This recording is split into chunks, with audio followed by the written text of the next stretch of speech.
चल रहा है, हम फिर टिप दिए थे। अभी हम लोग को हीटिंग इफेक्ट ऑफ करंट दिखता है। करंट का 3 इफेक्ट हम लोग पढ़े हैं, ठीक है। करंट का 3 इफेक्ट होता है। एक याद करो, हम लोग पढ़े थे ना केमिकल इफेक्ट, डिकम्पोजिशन रिएक्शन पढ़े थे हम लोग चैप्टर 1 में। दूसरा हम लोग पढ़ेंगे इसके बाद मैग्नेटिक इफेक्ट, जो नेक्स्ट चैप्टर है।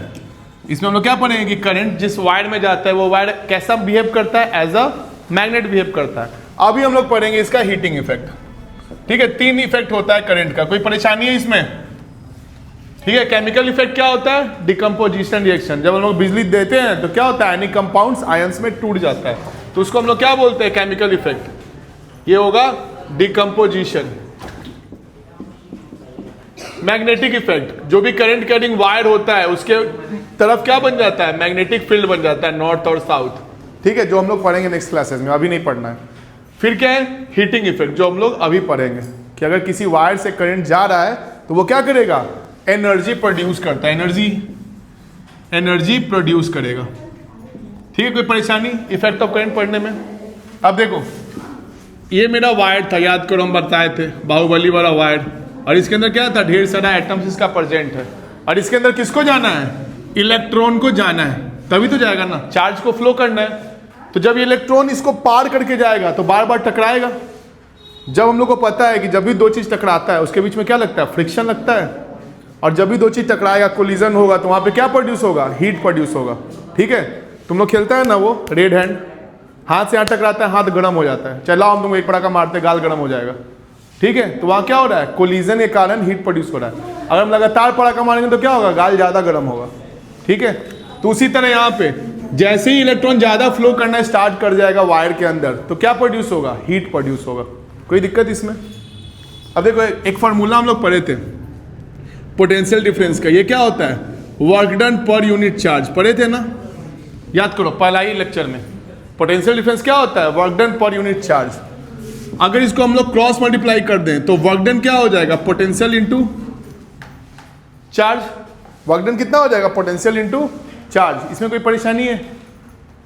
अब हम लोग क्या जानते हैं कि वर्क डन ही क्या होता है, हमारा एनर्जी होता है। वर्क डन क्या होता है, एनर्जी। जब हम लोग पढ़े थे क्लास 9 में पढ़ा होगा तुम लोग, तो वर्क डन किसके बराबर होता है, एनर्जी के बराबर होता है। तो यहाँ पे हम लोग लिख सकते हैं ना कि एनर्जी इज इक्वल टू क्या आ जाएगा, V इंटू क्यू। कोई परेशानी है? ये एनर्जी क्यों प्रोड्यूस हुआ, due to collision of charge in conductor, ठीक है। ये एनर्जी क्यों प्रोड्यूस हुआ, कोलिजन, चार्ज के कोलिजन के वजह से। ये एनर्जी किस पे डिपेंड करेगा, पोटेंशियल डिफरेंस पे डिपेंड करेगा। जितना ज्यादा पोटेंशियल होगा उतना ज्यादा क्या होगा, चार्ज फ्लो करेगा, तो उतना ज्यादा हीटिंग इफेक्ट होगा कि नहीं होगा। अभी हम लोग आगे देखेंगे और किस पे करेगा, लेकिन ये चीज क्लियर है ना, वर्क डन किस पे डिपेंड करता है, पोटेंशियल पे, ठीक है। अब देखो यहाँ पे एक फॉर्मूला याद करो करंट का। करंट क्या होता है, Q/T होता है कि नहीं होता है, याद करो तो, चार्ज पर यूनिट टाइम। ये भी हम लोग पढ़े हैं। क्या इस Q के जगह पे हम लोग IT पुट कर सकते हैं, क्या कर सकते हैं ना। यहां से अगर क्रॉस मल्टीप्लाई अपन करेंगे तो Q के जगह पे क्या लिख सकते हैं हम लोग, IT लिख सकते हैं कि नहीं लिख सकते हैं। तो देखो यहाँ पे ये एनर्जी फॉर्मूला क्या आ गया, V Q के जगह पे क्या लिख दिए, IT। ये एनर्जी किसके फॉर्म में रिलीज होगा, हीट के फॉर्म में रिलीज होगा। कोलिजन से क्या प्रोड्यूस होता है, हीट। तो मेरा पहला फॉर्मूला आ गया, H is equal to VIT। यानी किसी भी वायर में हीट कैसे निकलेगा, तो V into I into T। यानी उसमें हम लोग को देखना है कि पोटेंशियल कितना है, फिर उसमें करंट कितना फ्लो हो रहा है और कितने देर तक फ्लो हो रहा है। तीनों को मल्टीप्लाई करेंगे तो अपन क्या पता करेंगे कि उसके अंदर हीट कितना। कोई परेशानी है इसमें, हीट निकालने का डेरिवेशन बता देगा, प्रोड्यूस क्यों होता है बता देगा। बुक में 1.5-2 पेज का लेक्चर देता है, हम लोग को बस याद रखना है। हम लोग सारा चीज पढ़ चुके हैं कि जब भी किसी वायर के अंदर से चार्ज फ्लो करता है तो वायर में क्या होता है, रेसिस्टेंस होता है। रेसिस्टेंस क्या करेगा, उस चार्ज को रोकेगा अंदर जाने से, यानी कि कोलिजन होगा। जब कोलिजन होगा क्या प्रोड्यूस होगा, हीट प्रोड्यूस होगा, ठीक है। उसी हीट का हम लोग डेरिवेशन निकाले। पहला फॉर्मूला क्या यूज किए, V is equal to W/Q, ठीक है।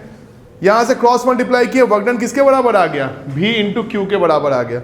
यहाँ पे हम लोग वर्क डन की जगह पे एनर्जी डाले, क्योंकि वर्क और एनर्जी आर सेम थिंग, ठीक है। वर्क एनर्जी क्या होता है, कैपेसिटी टू डू वर्क। तो यहाँ पे वर्क की जगह हम लोग एनर्जी पुट कर दिए। एनर्जी किसके फॉर्म में निकला, H के फॉर्म में। Q की जगह पे क्या पुट कर दिए, IT। तो मेरा फॉर्मूला क्या आ गया, VIT। कोई परेशानी इसमें? अब यहां से क्या क्या निकला, H डायरेक्टली प्रोपोर्शनल V के होगा, H डायरेक्टली प्रोपोर्शनल I के होगा और H डायरेक्टली प्रोपोर्शनल टाइम के होगा। यानी कि एक वायर में अगर तुम पोटेंशियल बढ़ा दिया तो हीट ज़्यादा आएगा, अगर उस वायर से ज़्यादा करंट फ्लो हो रहा है तब भी क्या होगा, हीट ज़्यादा प्रोड्यूस होगा। अगर ज़्यादा देर तक करंट फ्लो हो रहा है तब भी क्या होगा, हीट ज़्यादा प्रोड्यूस होगा। चार्जर को लगा के छोड़ दिया जाता है तो चार्जर जल जाता है कभी कभी, क्यों, लगातार उधर से क्या हो रहा है, करंट फ्लो हो रहा है, तो ज़्यादा हीट प्रोड्यूस हो गया तो गर्म हो जाएगा बहुत ज़्यादा। तुम फ़ोन बहुत ज़्यादा चला, फ़ोन भीग जाता है, ठीक है, क्योंकि फ़ोन में क्या हो रहा है, करंट पास हो रहा है लगातार, हीटिंग इफेक्ट। इसीलिए क्या होता है, जितना भी चाइनीज़ फ़ोन है वो सारा क्या हो जाएगा, बहुत जल्दी हीट हो जाता है। कोई परेशानी इसमें? अब देखो इसी फार्मूला से हम लोग को पता है V इज इक्वल टू क्या होता है, IR होता है कि नहीं होता है। तो इस V के जगह पे हम IR पुट कर दे तो कोई दिक्कत, कर सकते हैं। V के जगह पे IR, V is equal to IR पढ़ चुके हैं। जो 3 फार्मूला हम लोग आगे पढ़े हैं उसी 3 फार्मूला को बस इसमें घुसा देना है, कोई नया फार्मूला नहीं है। तो यहाँ पे क्या हो जाएगा, ऑल्सो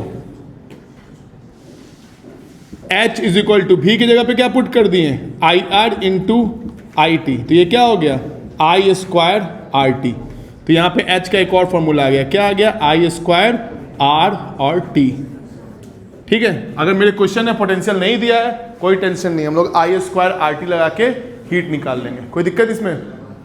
अगर मान लो तुम बोलेगी नहीं सर हमको I नहीं पसंद है, तो यहाँ पे V की जगह पे हम लोग क्या लिख सकते हैं, I की जगह पे V बाई R लिख सकते हैं ना, I की जगह पे क्या लिख सकते हैं, V बाई R। अब देखो ये मेरा फॉर्मूला है, I को रिप्लेस कर दो V बाई R से, तो हम लोग लिख सकते हैं ना, this implies H is equal to V into V by R into T। देखो यहाँ पे V लिख दिए, I की जगह पे क्या लिख दिए, V बाई R, तो फॉर्मूला क्या आ गया, V square by R T.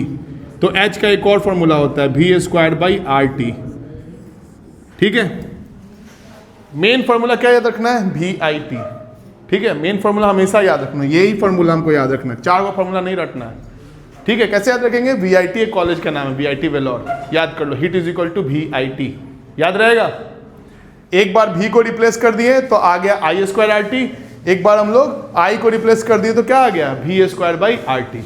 यही होता है हीट, कोई परेशानी। अब हीट का ऐसा यूनिट क्या होगा, हीट वर्क है, वर्क का ऐसा यूनिट क्या होता है, जूल, तो इसका ऐसा यूनिट, हीट प्रोड्यूस का ऐसा यूनिट कितना होगा, जूल होगा।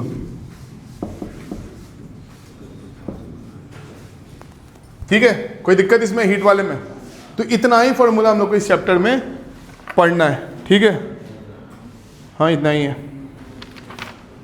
चलो इसके बाद हम लोग इलेक्ट्रिक पावर देखेंगे, इसको नोट कर लो।